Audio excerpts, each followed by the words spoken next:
नमस्कार. आज आपण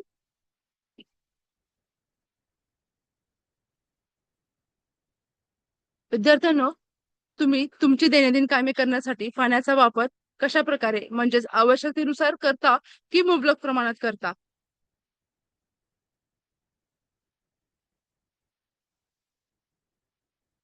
पूजा, आवश्यकतेप्रमाणे. आवश्यकतेप्रमाणे. पाणी वाचवा कारण तो जीवनाचा पाय आणि आधार आहे. निसर्ग आपल्याला रोज काही ना काही देत असतो. उदाहरणार्थ पाणी, हवा, अन्न, प्रकाश, जमीन हे सर्व आपल्याला निसर्गातूनच मिळते.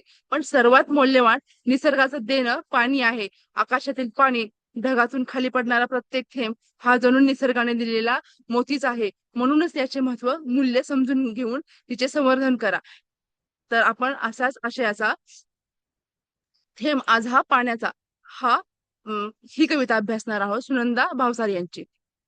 शब्द जाऊ दे, अर्थ राहू दे, विषय आहे गाण्याचा, आभाळातील बहुमोलाचा थेंब आज हा पाण्याचा. या फोटोमध्ये आपल्याला दिसतं की एक थेंब आहे पाण्याचा आणि तो दिसतोय मोत्यासारखा. म्हणजेच या कवितेला सांगायचं आहे की थेंब पाण्याचा थेंब जो आहे तो खूप मौल्यवान आहे.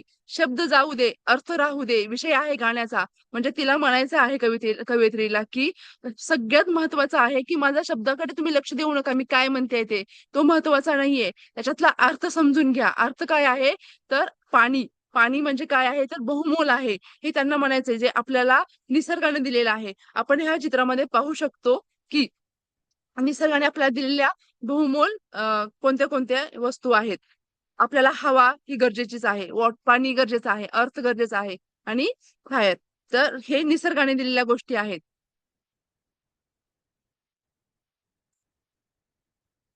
मला सांगा, यात तुम्हाला कोणते जास्त मौल्यवान वाटतंय ह्या दोन फोटो पैकी? सात्विका? पाणी. पीपीटीवरती दोन चित्र दिलेले आहेत. त्यात एका पानावरती पाण्याचा थेंब आहे आणि एका साईडला आहे सोन्याचं नाणं. तर या सोन्याच्या नाणं महत्वाचं जास्त वाटतं मौल्यवान की पाण्याचा थेंब?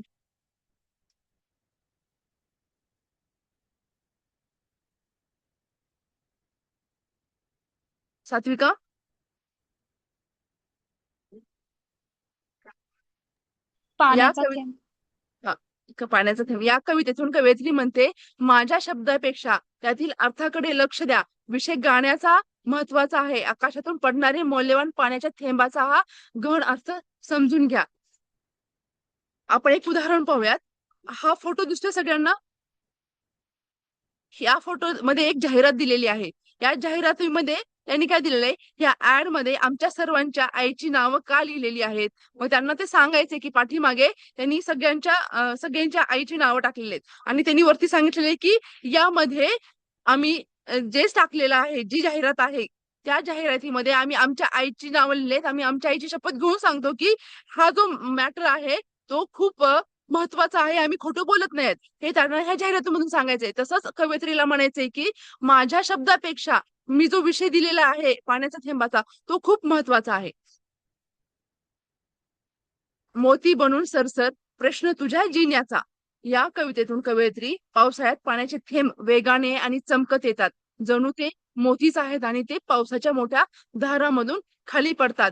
हे मोत्याचे थेंब जमिनीवर पडतात आणि लगेच मातीमध्ये शोषले जातात किंवा वाहून जातात. कवयित्री म्हणते की जेव्हा पावसाच्या सरी खाली पडतात, म्हणजे तर जेव्हा आपण पाऊस पडताना पाहतो तर ते एक धारेच्या रूपामध्ये पाऊस पडतो. मग त्या तारेला कवयित्री काय म्हणते की मोत्याची माळ म्हणते. ते मोत्याच्या माळीसारखे वरनं पावसाचे थेंब पडायला लागतात, पाऊस पडायला लागतो आणि ते जमिनीवरती पडतात. जेव्हा ते जमिनीवरती पडतात ते विखरून जमिनीमध्ये लुप्त होतात. म्हणजेच कवयित्री म्हणते की सरसर येतात काय मोत्याच्या हॅलो. माळेसारखे म्हणे आणि ते हो रेखा मॅडम. हा सरला ऍड करून घ्या त्याच्यात.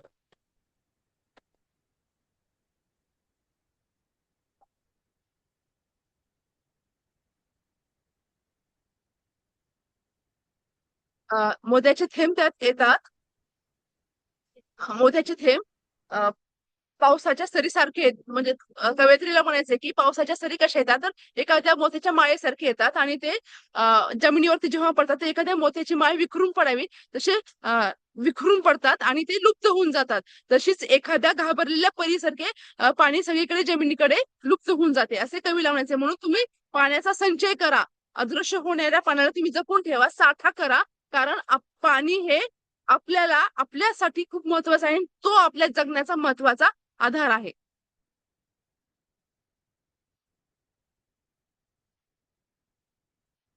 यात आपण पाहतो की पाण्याचं थेंब हे मौल्यवान दाखवलेलं आहे.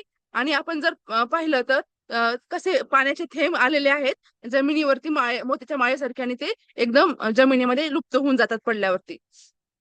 आणि जेव्हा पाऊस खूप पडतो आणि ते आपण पाण्याचे थेंब साचवत नाही, तर आपण पाण्याचे थेंब असे साचवायला पाहिजे. रेन वॉटर हार्वेस्टर म्हणजे काय होईल, पाण्याचे थेंब साचवले की आपण सांडपाण्यासाठी जे पाणी वापरतो तर ते आपण त्या पाण्याचा वापर करू शकतो. आभाळातील ह्या मोत्याने खणखणत्या त्या नाण्यांचा, या ओळीतून कवयित्रीने याच आकाशातून पडणाऱ्या मोत्यासारख्या पाण्यामुळे मोत्यासारखे फळे, फुले, धान्य, भाजीपाला उगवतात. म्हणजेच कवयित्री म्हणते की आभाळातून पडणारे पाणी हे तर मोतीच आहे, पण निसर्ग सुद्धा त्या मोत्याचे महत्व, मोल जाणतो आणि तो पाणी जमिनीमध्ये आणखीन एक मोती पिकवतो. म्हणजेच आपण जे खातो ते धान्य, कडधान्य जे काही आहे ते सुद्धा कवयित्री म्हणते ते सुद्धा मोत्यासारखे आहेत. तर निसर्ग आपल्याला मोतीच देत असतो. तर कवयित्रीने कोणत्या कोणत्या निसर्गाच्या देण्याला मोती म्हटले आहे, राजदीप सर सांगा. हॅलो. हॅलो. हॅलो. आवाज येतोय? हॅलो. हॅलो. हा, आवाज येतोय? हो, येतो येतोय. कवयित्रीने कोणत्या कोणत्या गोष्टीला मोती म्हटले आहे?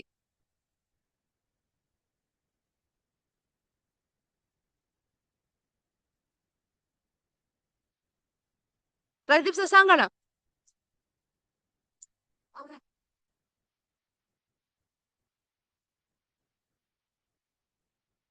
हॅलो. हा मॅडम, परत एकदा सांगा ना.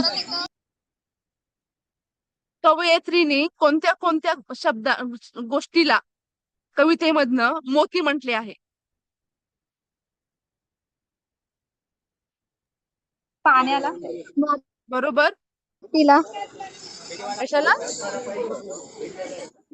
माती माती. नाही.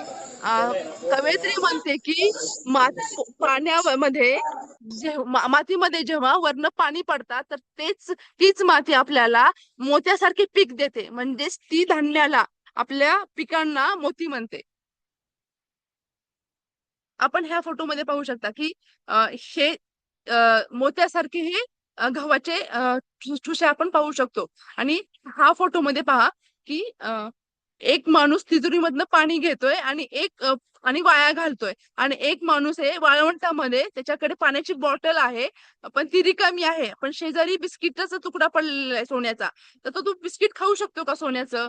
किंवा त्याने तहान भागवू शकतो का? नाही. तर तो पाण्यानेच तहान भागवू शकतो. म्हणून कवयित्री म्हणते तुम्ही तिजोरीमध्ये पैशाचा साठा करून ठेवता, सोन्याचा साठा करून ठेवता आणि पाणी असे वाया घालवता, तर ते चुकीचं आहे. तर तुम्ही पाण्याचं जतन करा. जर तुम्ही वाळवंटामध्ये फिरायला लागला तर तुम्हाला तुमची तहान, किंवा तुम्ही एकदम उन्हातून आलात तहानेजून, तर तुम्हाला सोन्याचं नाणं तुमची तहान भागवणार नाही, तर तुमची तहान ही पाणीच भागवेल.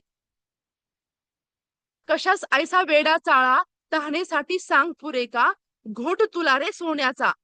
या कवितेत कवी म्हणते की तू कशाला असा मूर्खपणा, वेडा चाळा करतोस पाणी वाया घालण्याचा, तुला सोन्यातनं तुझी तहान भागणार आहे का? म्हणून तू वेडेपणा तुझा सोडून दे आणि पाण्याचे जतन कर. तू भविष्यामध्ये तुझ्या पुढच्या पिढीला सोने देणार आहेस का पिण्यासाठी? तर ती म्हणते की पाण्याचं जतन कर. प्रश्न तुझ्या रे जिण्याचा, असे कवयित्रीने का म्हटले आहे?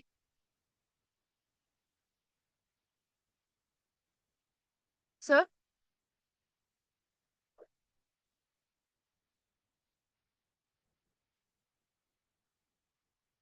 सात्विका. हा मॅडम. स्वतःहून थकण्याचा म्हणजे काय? तर मी एका मॅम पुन्हा बोला. स्वतःहून ठगण्याचा ऐकून म्हणजे काय? कवयित्री माणसाला स्वतःहून ठगण्याचा असं म्हणते ना, तर ते स्वतःहून ठगण्याचा म्हणजे काय?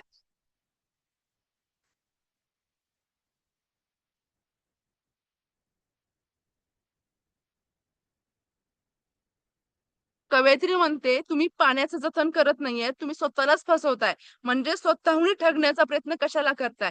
आणि माणसे तुम्ही कोती आणि स्वार्थी का आहात? प्रश्न तुमच्या जिण्याचा आहे, तर तुम्ही पाण्याचं जतन करा, असं कवयित्रीला सांगायचं आहे. बघा, जर पाणी नसेल तर चित्रामध्ये तुम्हाला दिसत असेल की इकडच्या साईडला कशी पूर्ण असं उद्ध्वस्त झालेलं जमीन दिसते, आणि ज्या ठिकाणी पाणी आहे तर तिकडचं निसर्गही तुम्हाला हिरवेगार आणि समृद्ध असं दिसतंय.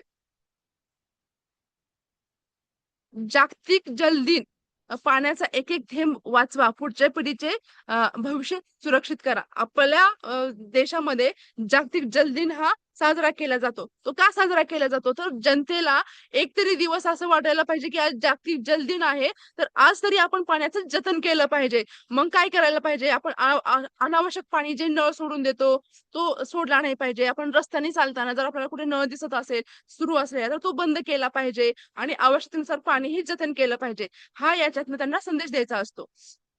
आपण पाहत ह्या फोटोमध्ये पाहिले तर पाण्याचे थेंबही आहेत आणि सोन्याची नाणीही आहेत. पण सोन्याच्या नाण्याला जमीन सुद्धा आत लुप्त करून घेत नाहीये, पण पाण्याला ती लुप्त करून घेते. म्हणजे जमीन सुद्धा म्हणते की हे खूप मोलाचं आहे, तुम्ही ह्याचं जतन करा.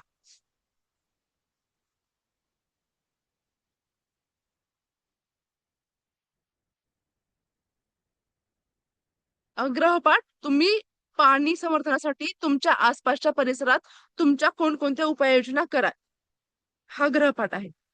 धन्यवाद.